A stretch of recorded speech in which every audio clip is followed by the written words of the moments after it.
back at term, basically. So welcome, everyone. We do this every single week on a Wednesday night. During term time, we have a debate like this. And yeah, we've gotten pretty good at having it over Zoom, and thank you for everyone for joining in. And yeah, so without further ado, my name is Breed.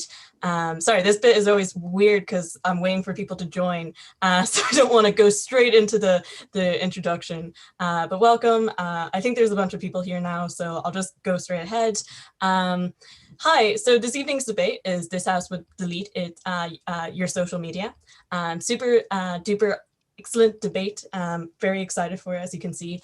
And but to just give some like running order for this evening, weirdly enough, the Hist actually splits this evening up into two parts. So the first part is private business, where we go through the running the inner workings of the society. It's very quick. We'll just go straight into it. And then the second part is public business, which is the actual debate for this evening. So then without further ado, I guess I'd like to call upon Ben Ryan to take the chair for private business. I call this House to order and call upon the Record Secretary to read the minutes of the last private business meeting. The last private business meeting took place on the 16th of December 2020 with Ben McConkie in the chair. There were no fines, no reports to be read, no motions on notice, and one motion not on notice.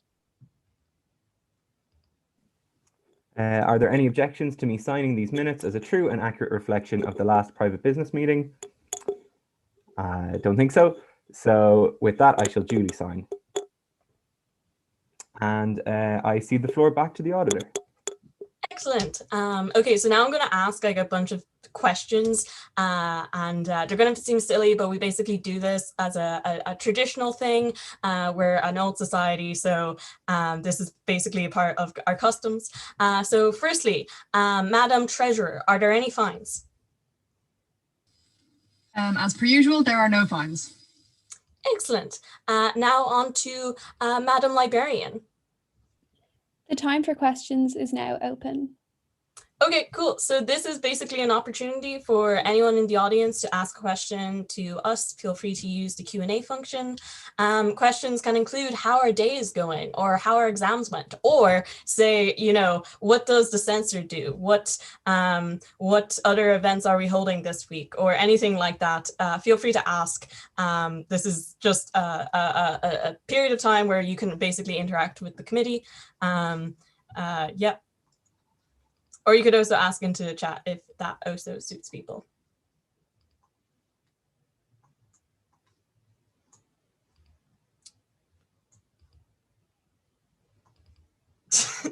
If you're reading the chat, yes, Ellen McHugh is our censor, and that's essentially our public relations officer. You know, we love funny names in the Hist. But yeah, if there are no questions, Madam Librarian? The time for questions is now closed.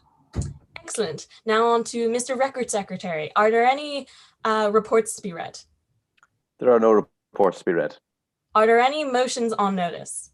There are no motions on notice. Are there any motions not on notice? No, I don't think there's any motions not on notice. Excellent. And then finally back to Madam Treasurer. Are there any fines? Surprise, surprise, there are still no fines. Shocker. Okay, excellent. I'd now like to cede the floor back to the chair. Is that me? Yeah. And I call this House adjourned. Excellent. And that's private business done and over with. Thank you, everyone, for just pleasing us, essentially. And now we can move on to the actual debate. So without further ado, I'd like to call upon Eugenius Sephervy to the chair for public business. Thank you. I call this House to order and call upon the Record Secretary to read the minutes of the last public business meeting. So welcome back, everybody, to another term of Hist debates. I hope everybody's had a nice, happy new year and you haven't taken on too many burdensome New Year's resolutions, because frankly, at this stage, I think what we need are more opportunities to wallow and to cope with life in lockdown, and not to punish ourselves with weekly runs and dry Januaries. So in the spirit of rewarding rather than punishing, I've come up with a list of awards and Oscars of sorts for some of the key figures who have very deftly been managing the COVID crisis, and that's the government. So first of all, we have the award for heavy lifting, which goes to An Taoiseach Micheál Martin for the amazing feat of strength he showed by shifting the very heavy burden of blame for the mother and baby homes off the state and onto Irish society. I wonder if you'll try that with COVID. Oh, wait a minute. Well, at least he didn't do that with the financial crash. Hang on. Jesus, Micheál, that's some very heavy lifting. How much can you bench? The award for keeping a low profile goes to Charlie McConalogue. Who is Charlie McConalogue? I hear you all wondering. Mr. McConalogue is the third agriculture minister in as many months, and he brings about as much wow factor to the post as Donegal does to Ireland. The award for razor-sharp precision goes to the Taoiseach Leo Varadkar for the neat and expert fashion in which he absolutely knifed Tony Holohan, positively disemboweling Neffet's COVID recommendations on the Claire Byrne Show. Leo is a man who can throw you under the bus with style, but only the 46A because all the others are for plebs. The award for busiest bee goes to Eamon Ryan, who's been working so hard in the past few months that he has to take 40 winks during Dáil votes just to sustain himself. And the award for best limbo performance goes to Health Minister Stephen Donnelly, showing that even after managing to fumble the ball at the Department of Health at every turn, there is still room for him to go much, much lower. And finally, in the group category, we have the award for Anglo-Irish reconciliation, which goes to Sinn Féin for their generous adoption of British parliamentary traditions and styling Mary Lou as leader of the opposition, a position that, interestingly enough, doesn't actually exist in Ireland. But it's great that Sinn Féin want the Dáil to run more like Westminster. Congratulations, government and Sinn Féin.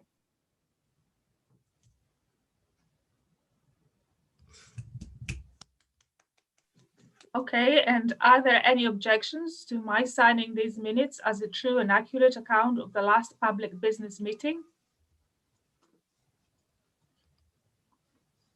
Then I shall duly sign.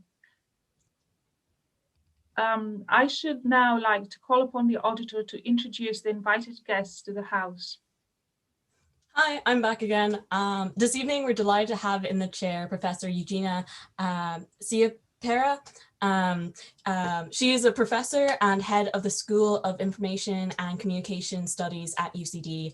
Her research interests are in the area of digital and social media, political communication, and journalism. She's recently completed an IORC-funded project on racist hate speech in the Irish digital sphere, and she's working on a project on the digital memory of conflict, REPASS, funded by the European Commission. We're delighted to have her in the chair this evening. And I also just will take this opportunity, I suppose, to run quickly through the standing orders for this evening.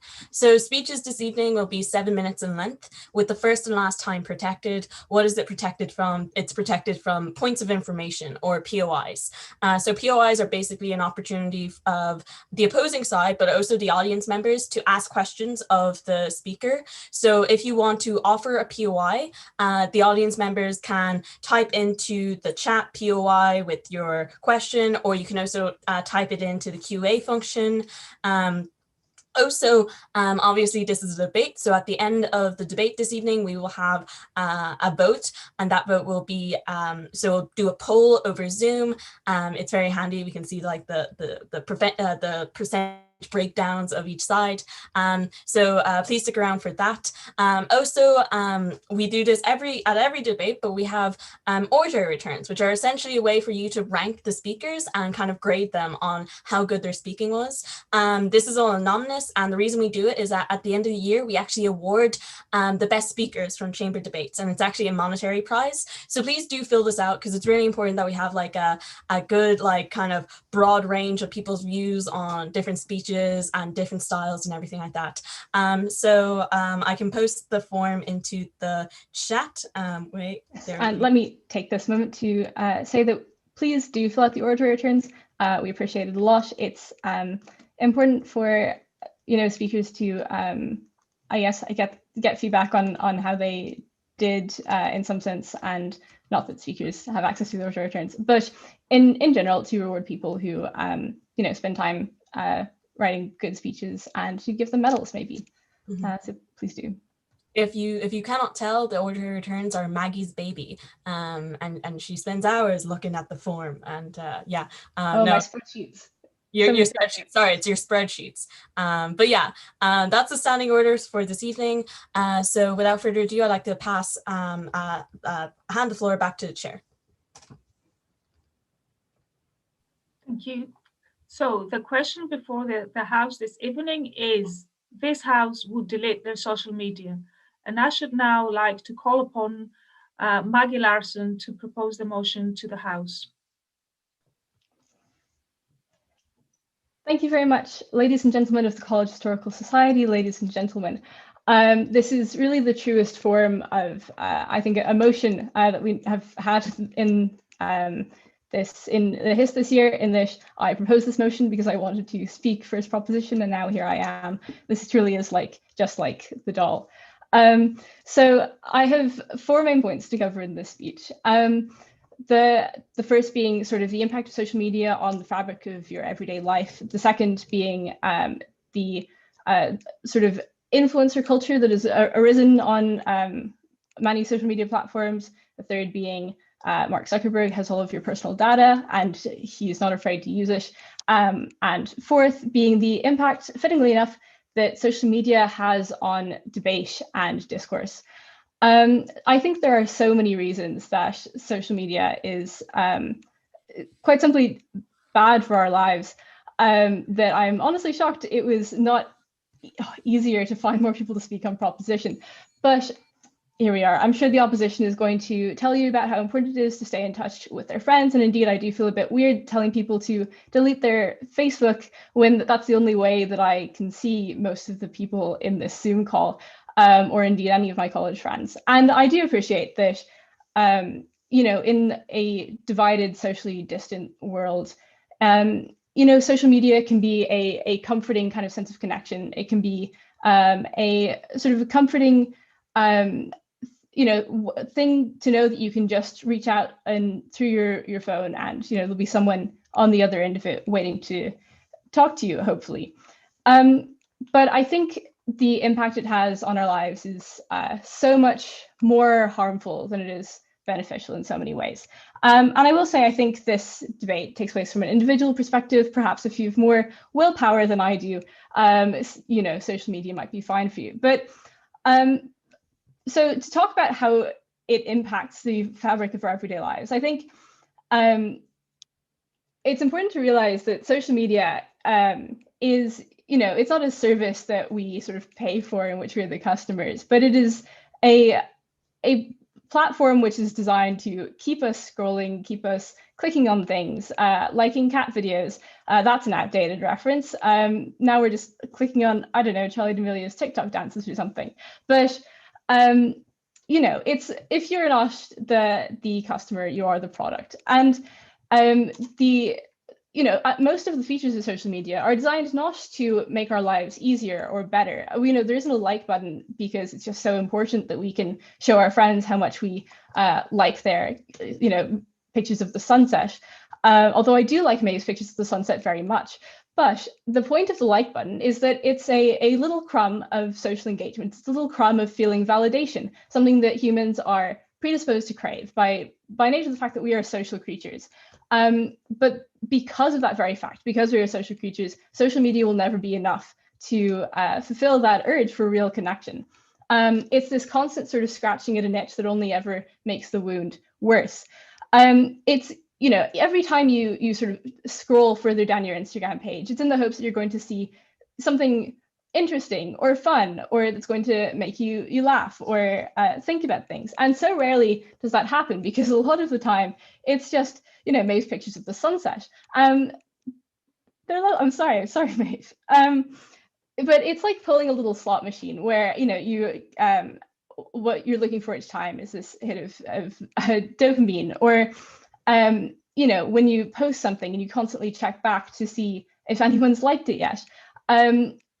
You know, social media feels bad so much more often than it feels good, or most of the time, at least, it feels like nothing. But you can spend so many hours feeling like nothing, just scrolling through Instagram or TikTok or whatever. The point is that we are not, we gain so little from this experience, and yet we sort of are forced into continuing to scroll. But social media doesn't fulfill our need for communication with others. It doesn't fulfill our need for real connection. You know, as much as I love those mind games of cryptic DMs, and, you know, the sudden fear that somebody hates you just because they responded to your very important message with a thumbs up emoji, you know, what a real conversation consists of is sort of vocal cues and visual cues, and you know, smiling or facial expressions, and you know, the fact that we spend so much time on social media, we feel like we're in contact with people all the time, and yet we also feel lonely. And I think, you know, influencers, or the idea that these people exist online that are authentic, that are like our friends, is something that plays into this.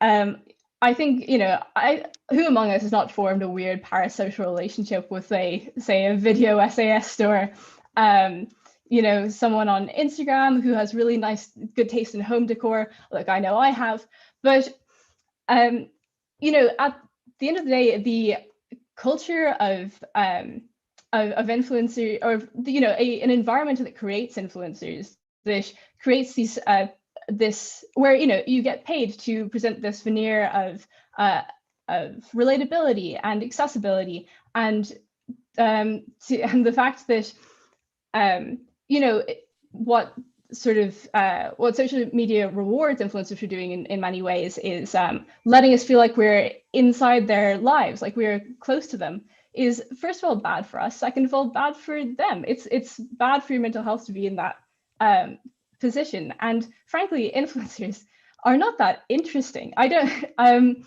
they're most of the time they're you know, anyway, I won't get into this because we have a minute left, and I haven't even mentioned Mark Zuckerberg 10 times yet.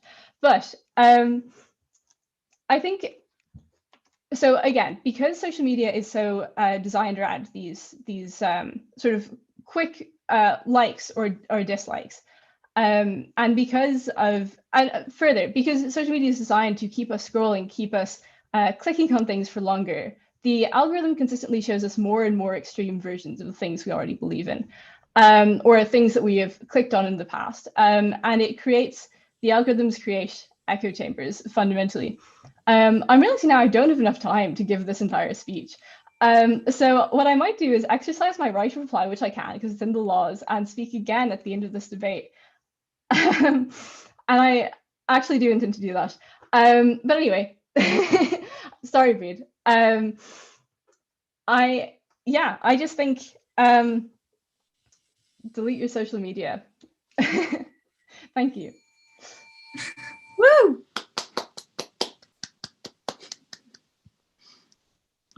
Okay, thank you, Maggie. May I now ask me to continue with the opposition to this motion? Thank you.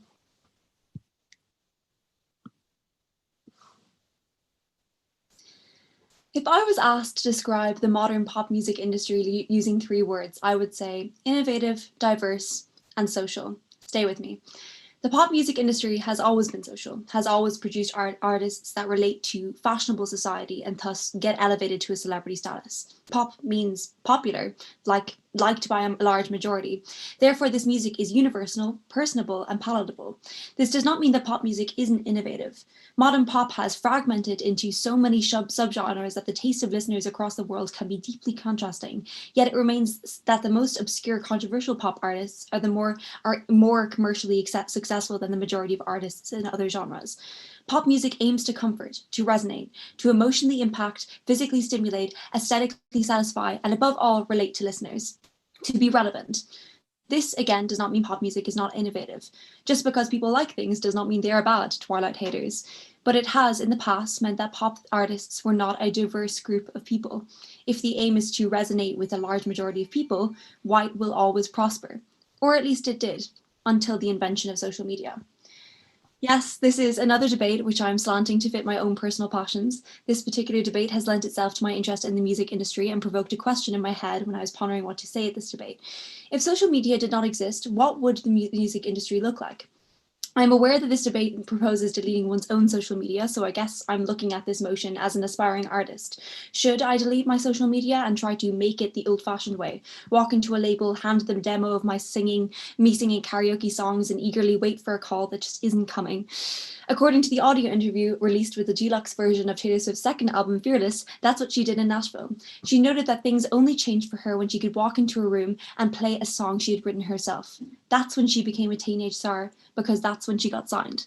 Fortunately, that is no longer the case. Artists are no longer at the mercy and control of whoever inherited a music label and their perception of who will be successful in a world that they only understand through an advantage and often whitewashed lens. Social media is an essential step in the pursuit of making it. And I will argue that it is better to make it through social media than by getting noticed or picked up by a label. And I will also, that this argument is, I guess, kind of like a global idea of like the best parts of social media, the opportunity to spread and share art, are worth the bad parts, like the mental health implications and the cancel culture of it all. I think that influencers who make art are interesting and fact-baggy, and an echo chamber of art is good. So let's take a step back. To make it as a pop artist, you need kind of three things: exposure and branding, and that will like lead to being able to distribute new music. Firstly, exposure. You need a lot of people to know who you are and hopefully as a result listen to your music. 50 years ago, music labels chose wannabe artists from unknown places and funneled money into getting them known through concerts and advertising and interviews on radio. They promoted the person and the music alike. So how do they arbitrarily choose who to take a chance on? Ability, maybe. Perhaps your original music, like Taylor Swift, but equally your marketability as a product, your face, your personality, your vibe. Are you marketable to a generally white America? And if so, what's the angle? Are you an American sweetheart, golden girl, doesn't smoke or drink, fresh, youthful face, and expensive, happy-go-lucky smile? Are you a promiscuous, daring, I kissed a girl and I liked it? Or will you prance around music videos in underwear and give people what they want? The girl gone wild, the Disney Channel star to sex icon, something scandalous. And this is like seen in like Britney being used as a pawn for like her entire life, so much so that she's in like a terrible situation now. And it's obviously problematic, and it disproportionately affects women in the music industry as there are less boxes for women to fit into.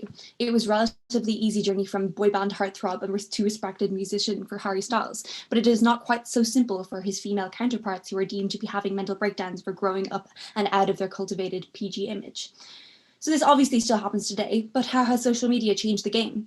Now, it is far more likely that if you build a following on social media platform, you will be signed whoever you are. You choose your image, you decide your destiny. And with algorithms that promote all kinds of different content, it is not that unfathomable that you can grow a following or fan base. You can release music too, the raw material, and have it reach millions of people. You can collaborate with other aspiring artists and create something new. Social media provides so many opportunities and avenues through which to be an artist. And the verification doesn't come from some dusty old man in an office. It comes from your peers, people who look like you and you can directly relate to, thus fulfilling the aim of pop music. You have proof that you are marketable and that people want to listen to you and like you, even if you don't fit the traditional mold of a pop star, aka you are not white. I think social media has provoked a transfer of power that benefits the artist and improves the music. As we've seen, image is incredibly important to the success of pop artists. And perhaps you could argue that this is a bad thing in and of itself, that an artist shouldn't have to brand themselves as a person to make their music be successful.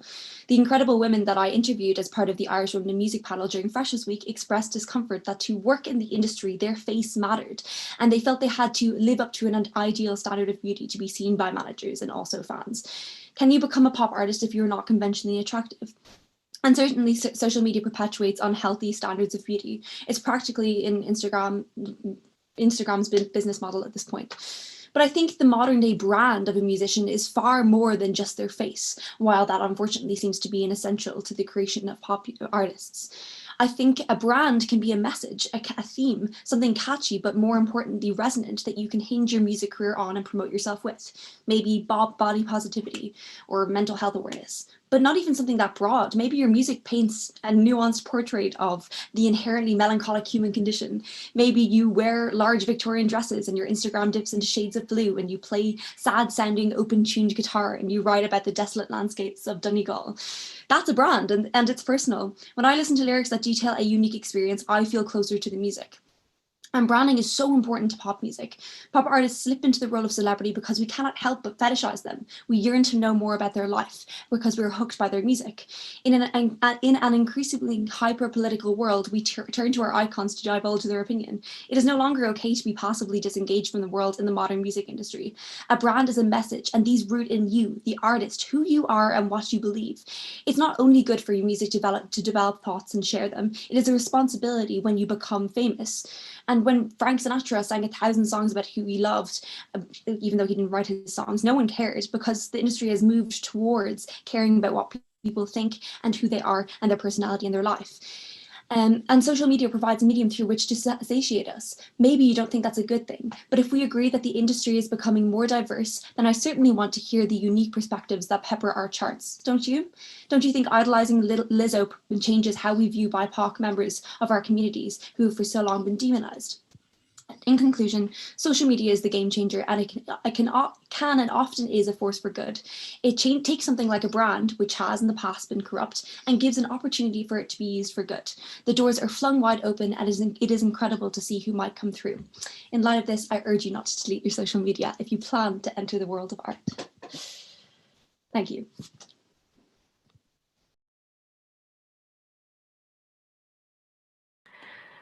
Thank you, Maeve. May I now then call our next speaker, Elias Wee, to talk in favor of the proposition.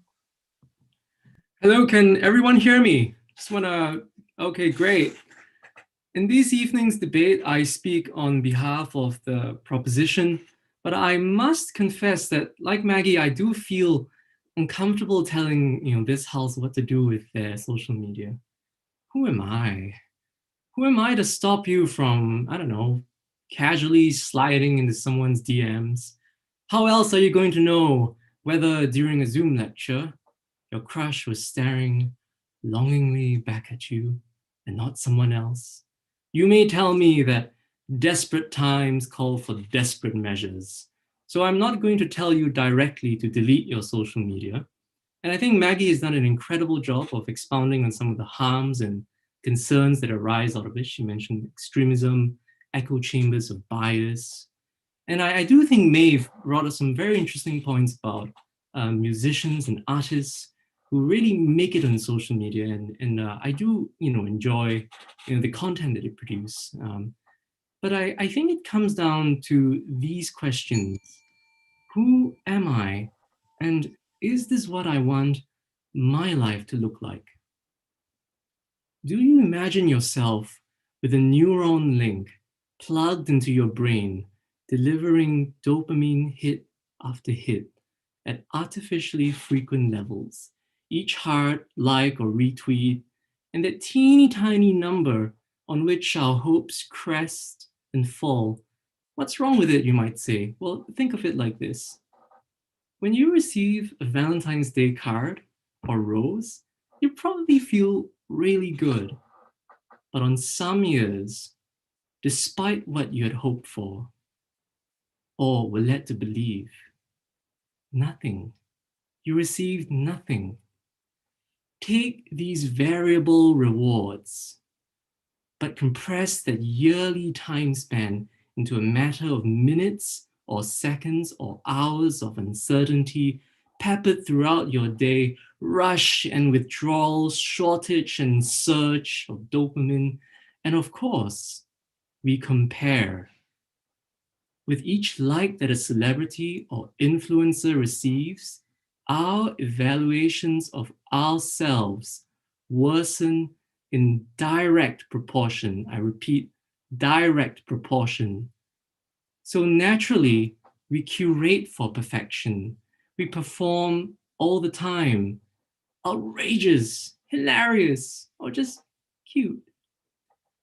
Who am I? And is this what I want my life to look like? Because each interaction is recorded and analyzed, social media companies can predict our next moves, calculate our predilections to get us hooked and to modify our behavior.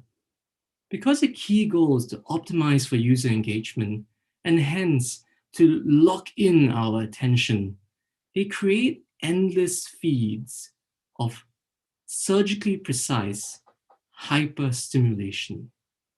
Does hyperstimulation of the lizard brain necessarily translate into fulfilling, meaningful relationships when the most efficient means to stimulate to stimulation is to intervene in our lives?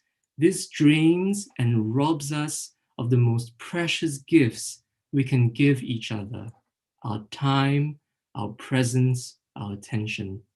And let's be clear, this is not just supported by advertising. This is not just a fancy place to, throw artists out into the world and put some nice stuff in the world. This is the vertical integration of predictions about you into the fabricating of an alternative reality made possible only because it knew in the first place which moves were available to it for altering the course of your life.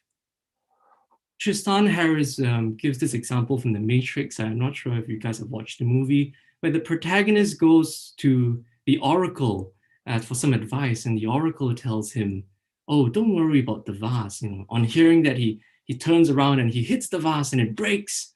The question is, would he have hit the vase had she not have told him about it? You see, because she had the options, she knew the predictions of how he was going to react, and thereby altered his reality by intervening in it. In this endless feedback loop of signals, stimulation, and manipulation, we end up with the capture and commodification of each human mind to be sold for the maximum price to some third party. And they do this while trying not to ring alarm bells, which is to say they're trying to avoid triggering reactance or our perceived sense of manipulation. And I promise you, I'm not making any of this shit up. Who am I? And is this what I want my life to look like? Yesterday, I went for a run in Phoenix Park. It's not a New Year's resolution, but I went for a run. And as I was cooling down, I bumped into a friend of mine whom I'd been encouraging for the longest time to step outside, get some air, get some exercise. And so I was pleasantly surprised to see him. We were in this little part of the park with rolling hills to the right and a playground to the left. Children were on the swings. The waters were gently flowing, trees swaying in the breeze. And you could see that something in my friend lit up. And he said, "Wow, I've been missing this the whole time." Human beings have the capacity to recognize problems previously unforeseen. We can imagine what a different path looks like, deleting your social media, even if it's just for a week, perhaps. And maybe you'll find yourself saying, "Wow, I've been missing this the whole time." Social media takes our most cherished instincts for friendship, knowledge, entertainment, art, music, yes, and subjected to pervasive surveillance and a manipulation operation, I urge us all to support the motion.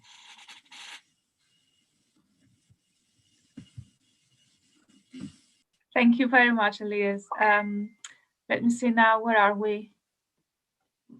Okay, can I now call Molly McLean to oppose the motion? Hi, can people hear me?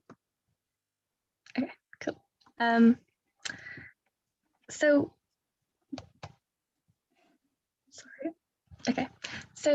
Good evening, everyone. So upon seeing this motion on Facebook, I had an immediate and almost like physical reaction. No, I would not delete my social media. I'll be honest, this instinct may have come from my addiction to TikTok. I tried to delete it, but soon learned that there's nothing like a high quality and flawlessly executed hit of the woe. And inevitably, I logged back on after a mere week.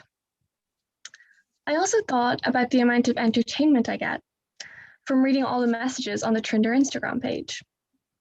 And admittedly, checking to see if there's one about me. There hasn't been yet. But then I thought, writing a speech about my love for the woe or my desperation to be validated by a stranger on the internet might just prove the point of the proposition. So I'm going to take another more serious route. And in reality, there are so many positive things about social media. Education, social movements, and even just entertainment. This evening, however, I'm going to focus on one particular aspect as to why you should not delete your social media, and that's online connections. Firstly, though, I want to point out some things about the nature of social media that I think are important to this debate. What we see on social media, as the proposition has pointed out, doesn't just happen. We decide who we follow or subscribe to. We decide what content to click on, which indicates to the algorithm what we do and don't want to see. We can block people and we can mute people whose content offends us. And I think the proposition has taken being able to, the algorithm, understanding what we want as a bad thing. But I think this means that we can curate our social media pages to be a positive place for us, where we can see people who look like us, who inspire us, or who we find funny and entertaining, and just in general, people who add value to our lives. And I think on the topic of social media merging with or interrupting our actual lives, I think that we can solve spending too much time on social media without having to delete our accounts. We can download apps to stop us accessing social media after a certain amount of time spent on it, or we can set these apps to make us not be able to access our social media accounts between certain times, for example, 10 p.m. at night and 10 a.m. in the morning, so you're not going on it during the night. So I think not only can we control what we see on social media, we can also balance using our social media accounts with real life interactions, and we don't necessarily have to delete our accounts. So on to my point about connections. I think especially now, we all understand what it's like to feel somewhat alone, or at the very least detached from our friends, places and situations that make us happy, or just the general outside world. Social media allows us to follow people who are in the exact same position as we are, and who can articulate and understand the situations that we're going through and how we're feeling. If I go onto my social media right now, I can find another student who's in college, living at home, and who finds online college really difficult. I can then read the comments of this post or video and see that there are thousands of people who are in the exact same situation as me right now. These posts can offer advice on what people are doing to get through the pandemic, or they might just be talking about how they're feeling right now, and oftentimes I resonate with how they're feeling. The point I'm trying to make here is that even if we're living alone, or we've been living with our family for the past 10 months, social media can give us access to another world which contains people who understand us and who can make us feel better about a situation. And by no means am I saying that this can replace the actual world. It's just that we can balance it and It can help us find people to make us feel less alone. But this feeling of being alone for a lot of people stretches far beyond the pandemic. To a person living in a situation where they're not supported, social media can be their refuge and help them navigate situations and in their lives. For example, an LGBTQ person living in a homophobic or transphobic household, or a person who suffers with a mental health condition living somewhere that does not accept that mental illnesses are even a real thing, can use social media to find support and solace. And if you're living in a situation where you're not allowed to express yourself, or it's not safe to do so, being able to create a social media account where you can access people who have been in the same situation as you can be extremely helpful and add hope and an element of happiness to someone's life that may not have been there before. And even if it's just for an hour or a few hours a day, social media can give so many people a respite from awful situations and allow them to be themselves and feel accepted and celebrated for being themselves. Or it might just make a person feel more normal in a situation that they're made to feel ostracized in. So having access to these online communities gives people hope that things are going to get better in the future, because they can talk to people who've been in their situations and has gotten better for them. And I think that these online connections and communities, they can also create an element of change. So many social movements have began or been boosted because people have talked about their experiences with harassment and discrimination on social media. These social movements raise awareness about issues that have been ignored and or perpetuated by the mainstream media. And this creates change in the actual real lives of people who are silenced and ignored and who have turned to social media to find a community to feel supported by. So we can't underestimate the importance of our online connections and the positive impact these have on so many people. Whether they create massive social movements, help people on an individual level, or just provide advice about a situation that someone is going through, I think we've all benefited from these online connections. And when we implement restrictions to social media and make it a nice place for ourselves and balance it with our real life interactions, which we can do, I think we can all gain so much from having a social media account. And lastly, if we were all to delete our social media accounts, how would we see all the amazing graphics we create for these Hist events? Something that you definitely don't want to miss. So thank you for listening, and please oppose this motion. Woo!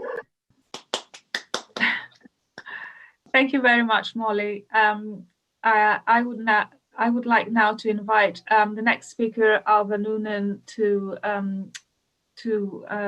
support the motion. And just before Alva begins her speech, I'd just like to announce that this evening we'll be having floor speeches. So floor speeches are shorter speeches after everyone else has spoken. They're 4 minutes in length. So if you if there's any audience members who suddenly have an urge to speak for or against the motion, please let us know. You can send a message to myself or Maggie Larson over Zoom, and just let us know which side you want to speak on. So yeah, just feel free to send us a message if you want to speak, do a floor speech. Sorry, Alva, go ahead. Okay, I'm just gonna get set up. Okay, and go. All right, so the thing about social media for me, and my biggest vice with it, is that it's a time sink. And it kind of drains away the motivation I have to engage with other creative media or ideas that may pop into my head from time to time. You know, as much as I like to kid myself that listening to the Spotify playlist I made for my character over and over again is actually productive.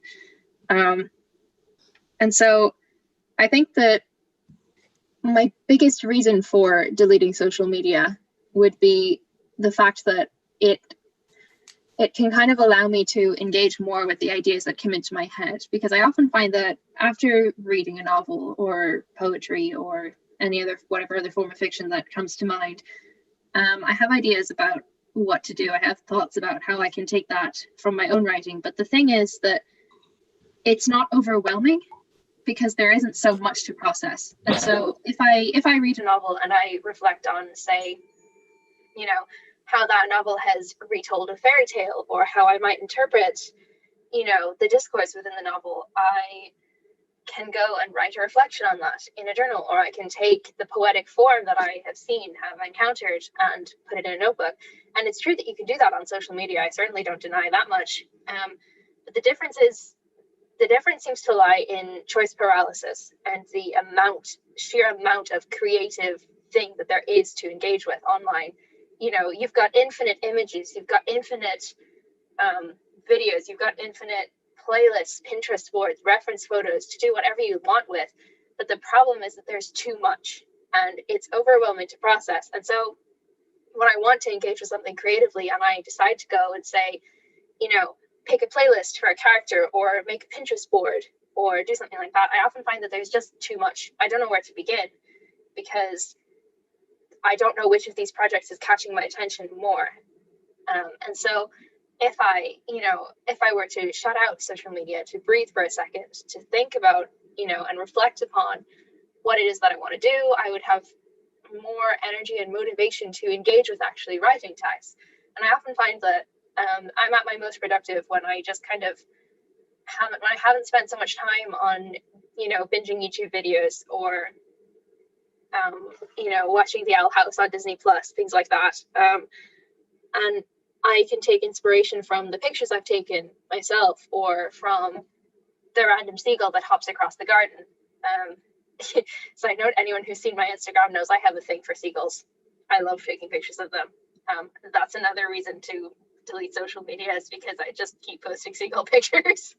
But you get my gist. It's like there's so much out there to engage with that it's just too much. There's no possible way that you can have the stamina and the energy to engage with all the projects that might come into your mind, everything you think of, everything you want to do, because we just don't have, firstly, we don't have enough time in the day, especially if you're spending it on social media sinkholes where you're flipping through pictures, images, putting together Pinterest boards, making playlists for characters, listening to songs. And secondly, it is actually a little bit mentally draining to come into contact with all this amazing stuff. So, if you were to ration it, or if you were to get rid of that, everything that goes on, it's much easier to take a deep breath, to think carefully, and, to focus on what it is you want to do. I think my motivation is often directly proportionally tied to the amount of time I have spent on social media previously. And of course, I might get inspiration from watching someone's animatic or from reading a particular post that makes me think about something that I want to write about. But I think on days where I've spent less time looking on Instagram or working on Zoom sometimes can be quite draining. I'm sure everyone knows about Zoom fatigue at this point. I find that if I have kind of stepped back and just spent the afternoon reading whatever book, doesn't really matter, it doesn't have to be high literature, I often find that my brain works better, and so it's much easier for me to start on those things I want to do. So when I say, I have half an idea to write a character or to write this book, it's much easier to start because I'm already in the headspace where I can be creative, where I can think about, what have I taken in? How do I want to write this? What literary forms am I going to use? And also where's the story going? What's the plot? Whereas if I've been, watching YouTube videos, which is a fair way to de-stress, I don't deny that. If I've been watching YouTube videos, if I've been on Instagram, I find that it's much harder to switch out of that headspace and come back into your own. And so there's an undeniable benefit in terms of artistic output and the desire to be creative that comes from deleting your social media and taking a step back because of that overwhelming factor. And I think lastly, it's probably already been mentioned, but there is a big element, even for artists, in terms of comparing your output to someone else's output and how much they're putting out there. Because if your presence, if you're not relying on social media to make an income, if you're just kind of casually drawing or creating music or writing pieces or, doing what you enjoy, there's a lot of pressure to put things out. There's a lot of pressure to get that chapter up on time, to upload and publish a certain amount of pictures or YouTube videos or however many things a day or a week, or even a month, depending on what it is you're doing. And so I think if we all took a step back from that, if we remembered that artists are people too, and often may not have that motivation. And if we remembered that every artist has a journey of their own to go through, every artist starts somewhere. I mean, my drawing isn't fantastic, but if I don't draw, I can't learn how to draw properly. You know, I think that pressure to produce, the pressure to commodify that art, the pressure to be like someone else, the pressure to have the same art style, or, you know, be as productive or as beautiful as someone else's art may be, or as, you know, as interesting as their music may be, as avant-garde or as anything like that, or put out however many chapters of that fan fiction you're writing or that original fiction you're writing. I think if we took a step back from all of social media, if that vanished, it would be much easier to learn to do something, because there's no pressure to be good at it, no immediate pressure to kind of put it out there. And if you say to your friends, hey, I'm learning the guitar, there's no pressure to post a video of you performing a song absolutely brilliantly. So in conclusion, I think the biggest reason for me to delete my social media would be just to improve my creative output, because I think it would really help. Thank you so much. I beg you to propose. Woo!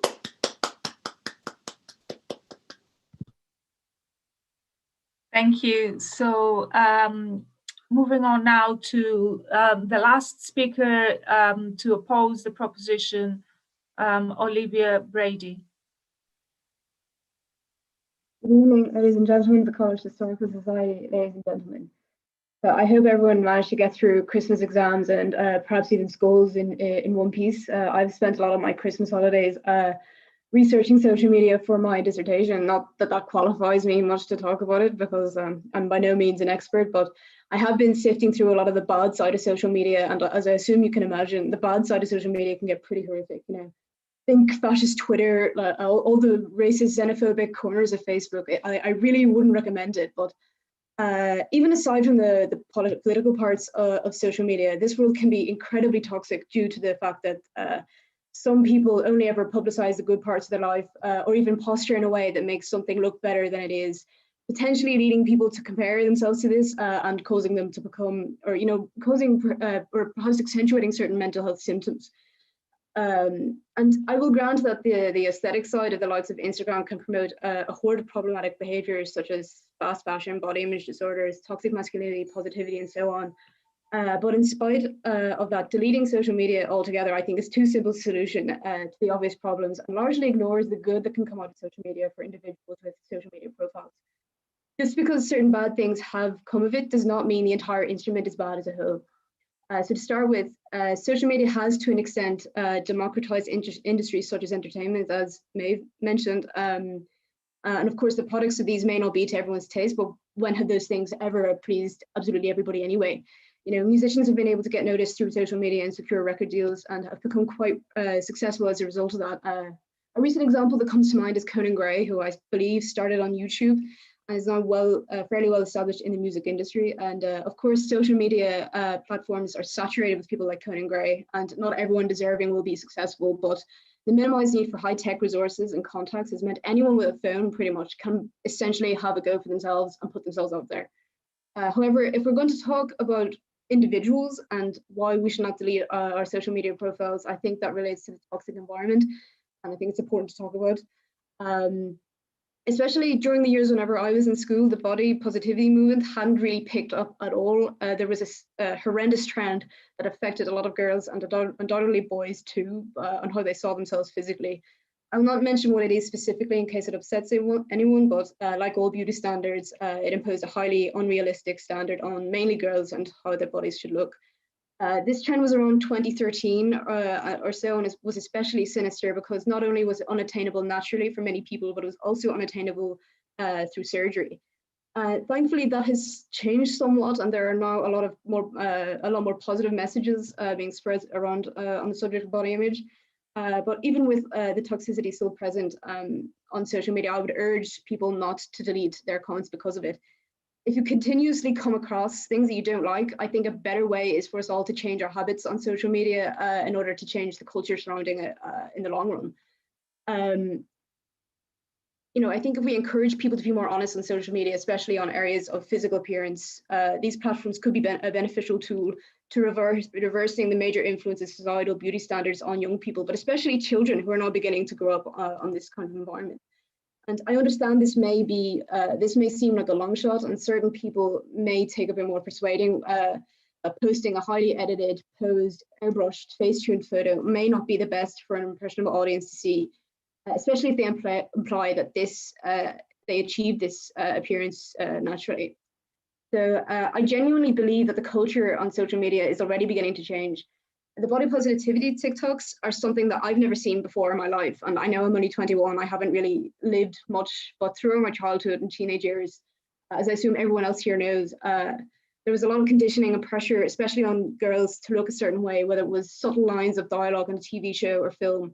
Which reminds me, on Pretty Little Liars, there were two female characters who came home from playing tennis, and instead of eating something that would fill them up, they decided to eat something like salad or something instead of something like carbohydrates that would, something substantial after exercise.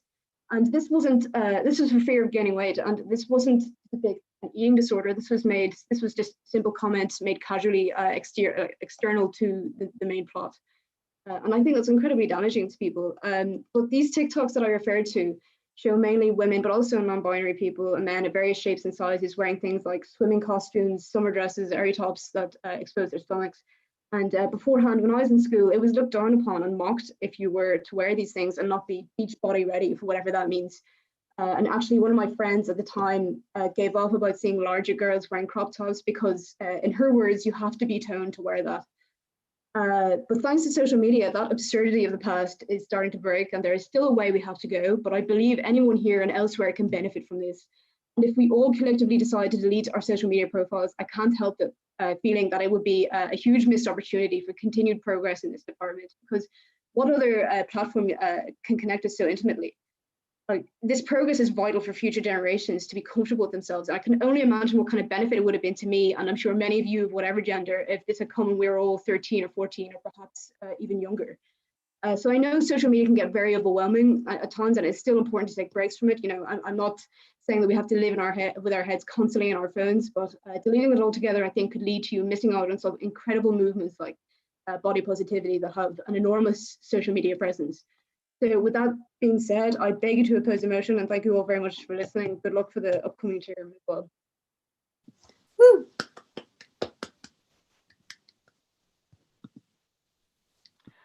Thank you, Olivia. I'm informed that we have two speeches from the floor, so I will now invite the first one, Braid, to begin her speech. Hi guys, let me just set up my timer. Cool, I have 4 minutes now just to rant about, Facebook. So fun fact, I actually cannot delete my social media. Most people on this Zoom call probably can't delete their social media. Well, I mean, it's more like social pressure that we can't delete our social media because every single week we have to share a Facebook event.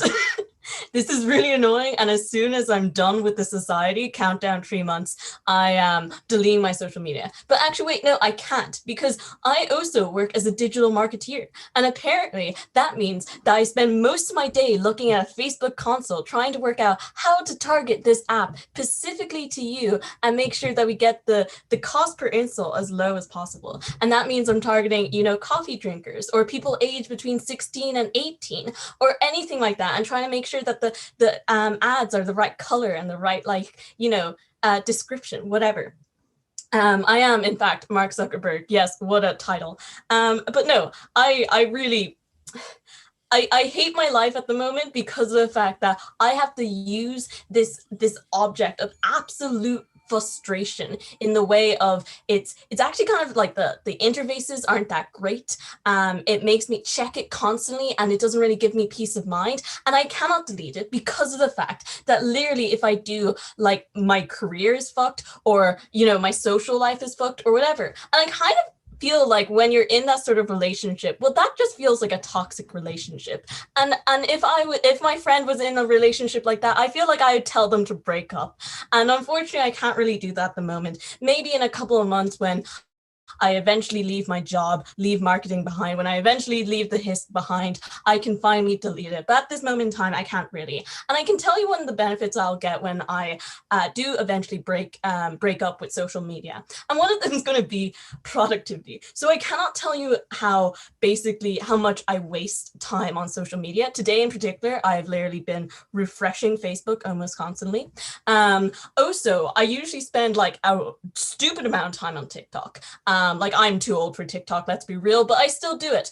Also, I also spend a ton of time on YouTube. I've gotten really into Among Us videos. It's kind of sad. Also, plug, we might be playing Among Us afterwards this, so whatever. But I watch a lot of YouTube videos about Among Us, and I think it was Molly who mentioned that there's like, safeguards you can put in where you only watch they only let you watch half an hour and they'll tell you to go to sleep when it's like late at night, all of that. I have that on YouTube.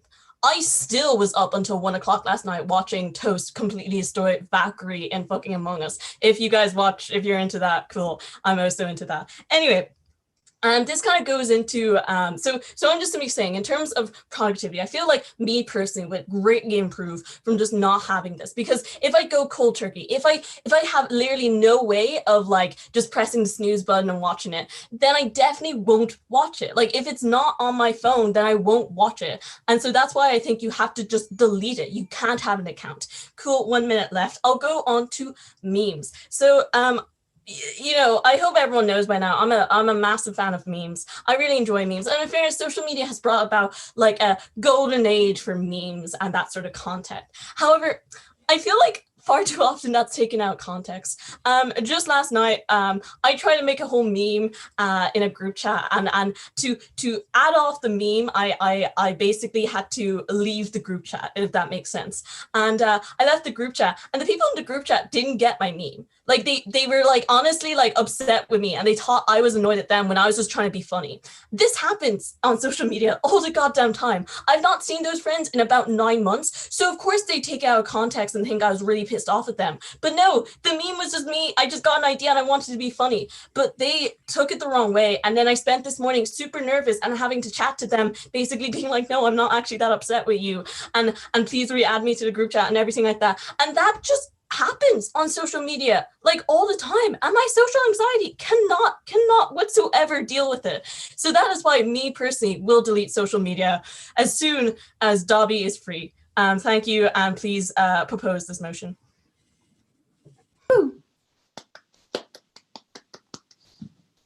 Thank you, Breed. May I now call upon Ellen for the second speech?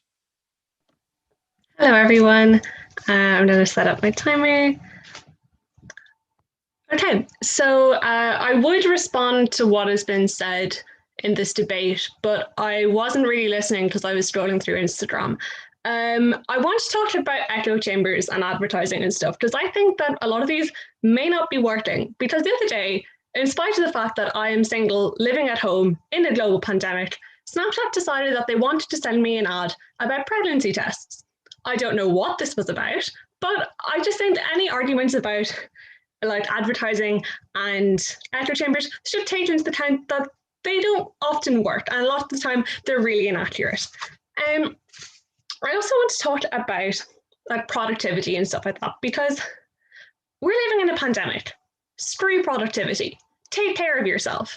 I don't care if I spend 4 hours a day on YouTube. I'm absolutely fine with that. In fact, let me spend more. Let me spend as much time as possible. I will gladly spend hours of the day mindlessly scrolling through YouTube videos if that brings me a couple of hours closer to freedom. Without having to mentally engage with the hell that is level 5 in rural Ireland, where there is not a whole lot to do. I can fall, like on YouTube, I can fall into an alternate world if I want to. I can leave lockdown behind. I can live vicariously through vlogs of Trinity College Dublin and pretend that everything's still normal and it's all right and I'm not crying alone in my bedroom at night. Or I can engage with what's going on in the world at a slight remove, which is a good first step towards processing it, because we're coming up to a year of the pandemic and I haven't begun to process anything at all. I'm still living as if it was February and everything's fine and I'm not crying alone in my room at night. Related to this, Breed, I also want to talk about memes, since you're not the only one who enjoys them. Because memes allow us to engage with current events in a lighter way, to find chinks of light in the current darkness, be it Bernie Sanders and his mittens, or something as simple as a thumbs up.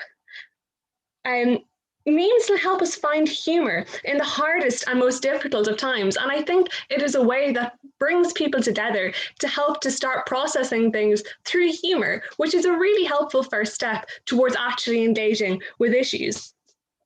Also, if I deleted social media, I would not have seen the incredibly cute rescue dog post that my 85-year-old Nana shared on Facebook today, and my life would have been a lot worse. So yeah, I actually have more time than I thought I would. That didn't take as long to say as I thought it would. So again, message from the censor department. Thank you so much, Molly, for bringing this up. Please don't delete your social media, because we worked hard at it.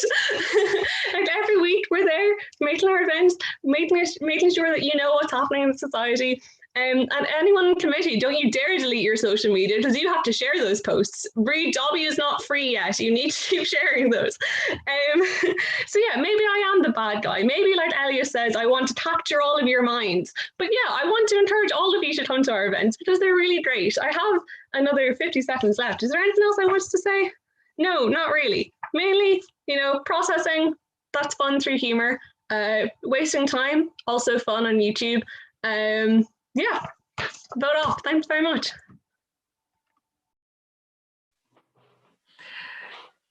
Thank you, Ellen. Okay, so I suppose all the speeches are now done. So I will now put the question to the House. On the motion, this House will delete their social media. All those in favour, please vote aye. All those against, please vote nay, sorry. Just a second, sorry. I want to allow panelists to vote, which I neglected to do the first time. It came up for me, and then it went away. Yeah. I don't, well, okay. Just a moment, sorry. In the meantime, opportunity to plug that we will be having a reception afterwards on a different Zoom, so not a webinar, an actual Zoom room, just to chat about the debate, potentially play Among Us, potentially talk about my YouTube habits and which streamers I'm currently obsessed with, all of that good stuff. So I think Maeve shared into the chat the Zoom link, and oh great, we can now vote. Everyone please vote.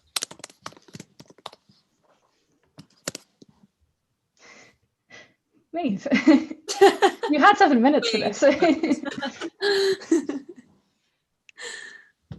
Regardless of what you vote for, you can still come to the fun Zoom reception. No, actually, I only want people who are on my side. We'll have 2 separate receptions. Yeah. Separate Zooms, exactly. No, we've decided to host our reception via social media, so it's all on Facebook group chats now.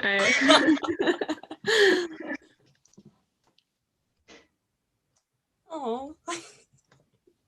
Thank you, Alba. So just 10 more seconds to vote.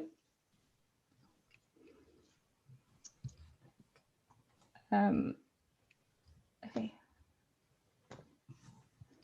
Yes.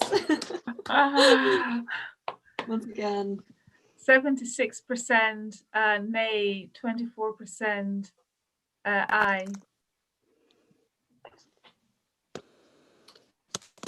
That is pretty amazing.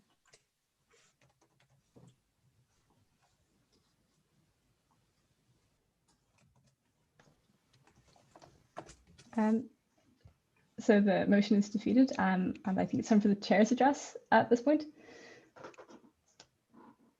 Okay, thank you. It was with great interest that I've been hearing all your speeches, some really strong points made by both sides. So I just want to kind of like this being historical society, I want to kind of contextualize social media, perhaps like to see the broader picture of where they are at and how they operate. And to begin with, I want to I suppose, draw your attention to the fact that this kind of like discussion about social media being like evil, the root cause of all kind of like all sorts of things, from social anxiety to the collapse of democracy. I think this qualifies as a kind of a moral panic, and we've been having moral panics about media of communication ever since Socrates and Plato, Socrates through Plato decided that that writing was corrupting youth and whatever. We had moral panic about novels, believe it or not, in the 18th century, when women were supposed to be kind of like morally corrupt by novels. Then it was film, then it was radio, then it was television. Now, of course, the time has come for social media. So I think that moral panics about media reveal more about social anxieties, fears, and concerns.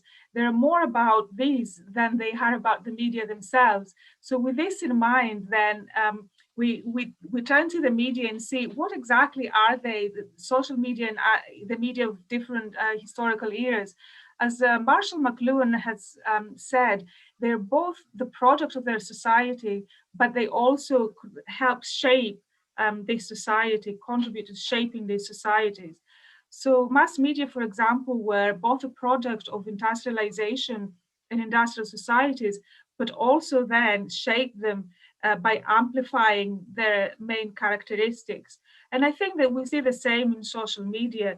So they are the product of post-industrial neoliberal societies with an important tech and informational component. They're characterized by intense individualization, alienation, commodification of everything. And this is exactly what we see that social media is doing. It's taking these key characteristics of society, amplify them, they amplify them and they intensify them, and then they feed them back to us.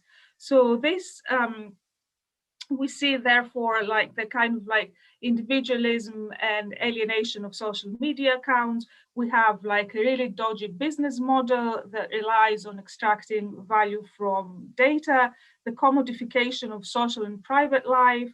We see compulsive behaviors, intense mental health crises, anxieties, and also like, you know, some of the observations that were made by the speakers, distraction, boredom.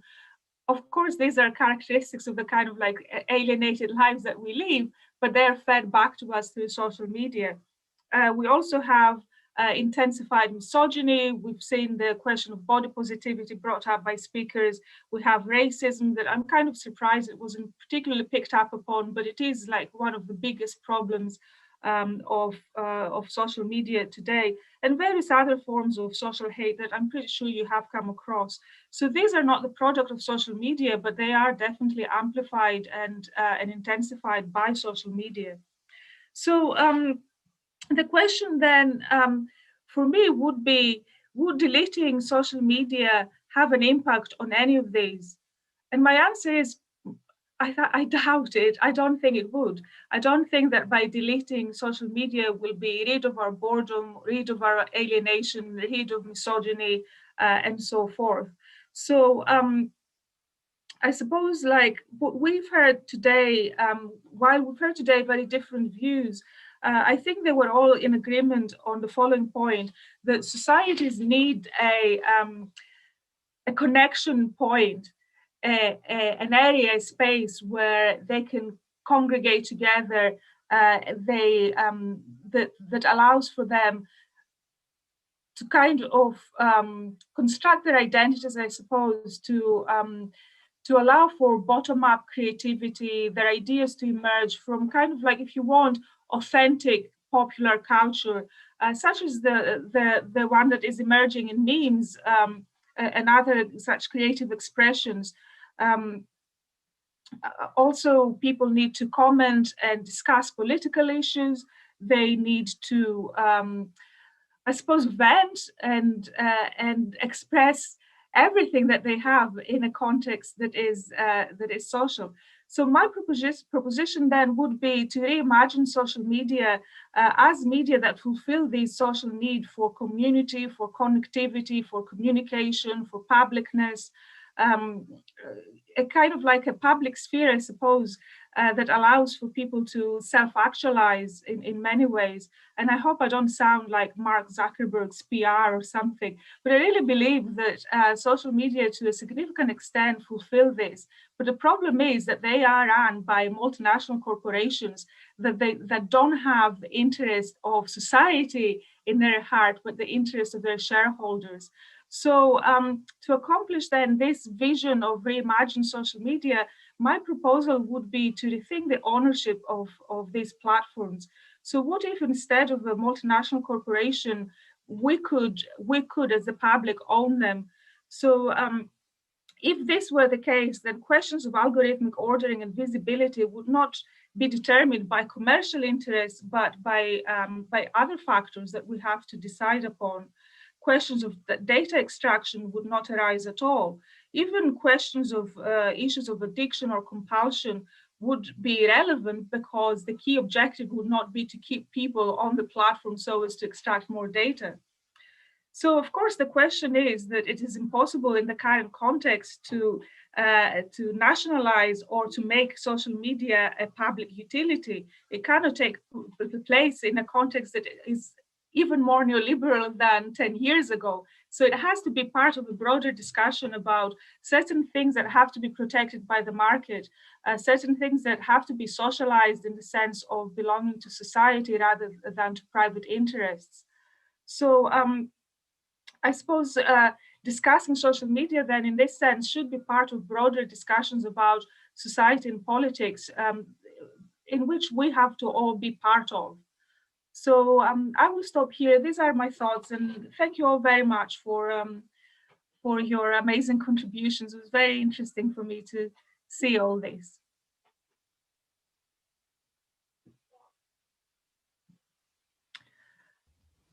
Okay, so I suppose now I shall call upon the auditor to announce the Society's forthcoming events.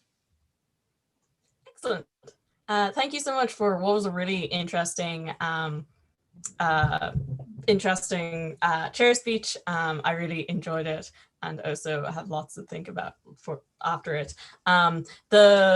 Basically, what I'm going to do now is basically plug a ton of Hist events. But first and foremost, please fill out oratory returns. I'm pretty sure Maggie has sent the form in. They're really important. And again, best speakers from chamber debates this year get a monetary prize. So, you know, it's important to have like to fill them out so that, you know, the speakers who deserve it will get that prize.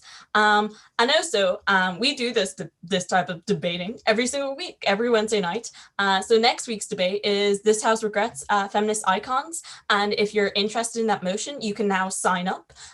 You can sign up on our website. So if you go to tcdhist.com, just at the very top, there's like a term card button. You can click on that. It'll show you the term card for the rest of the term, and there are sign up forms there. So please feel free to sign up, or else, you know, just register for the debate. So you get your reminder email being like, oh, you know, this debate is happening now, you should come. Cool. Also, obviously, we have our reception this evening. I believe Maeve is plugging that away in our chat. Please come along to that. We're going to chat more about the debate. We're going to probably play some Among Us and just have some general nice fun, drink some wine, you know, that sort of thing. We also have a tea and toast tomorrow at 1 p.m. if you're a bit tired at this point, but we will be continually chatting about the debate tomorrow at the tea and toast, but also about other stuff, other events that we're doing and just how our lives are going. Feel free to rant about how shitty this lockdown is. Finally, or not finally, second to last, we have novice training on this Friday at 5 p.m. So if you want to try out your debating skills, improve your public speaking skills, that sort of thing, come along to our novice training. And then finally, I'm happy to announce that the Hist Society is doing law reform this year. So we're a very old institution, 250 years, and we have like a whole thing of laws basically governing how we run as a society. And this time around, we have a proposal to change basically how we do elections. So who can vote in those elections, and also the qualifications and requirements for people to run for committee positions. So say the requirements needed for someone to run for the auditor. So we have a proposal to change some of those things in our laws. I don't want to go into details about it, but we've publicized that across our social media, on our website, and we've also sent an email out to all our members. Most importantly, we will be having an open meeting about that next Monday at 6 p.m. So feel free to come along if you want to learn more about how we conduct our elections, the changes we want to make, to give suggestions about like, oh, this reads weird, or what about this, all of that. We want to hear from our members, so please do reach out, get involved, and yeah, please come along to the open meeting next Monday at 6 p.m. I'm always out of breath after plugging all of our events because we have so many. And yeah, so without further ado, I'll yield the floor back to the chair. Thank you, Braid. So I then call this house adjourned. Thank you very much, everybody. Thank you so much for chairing and for that really interesting chair's address. Definitely the sort of role of social media in in public life is one I think that's coming up a lot more recently, as it should.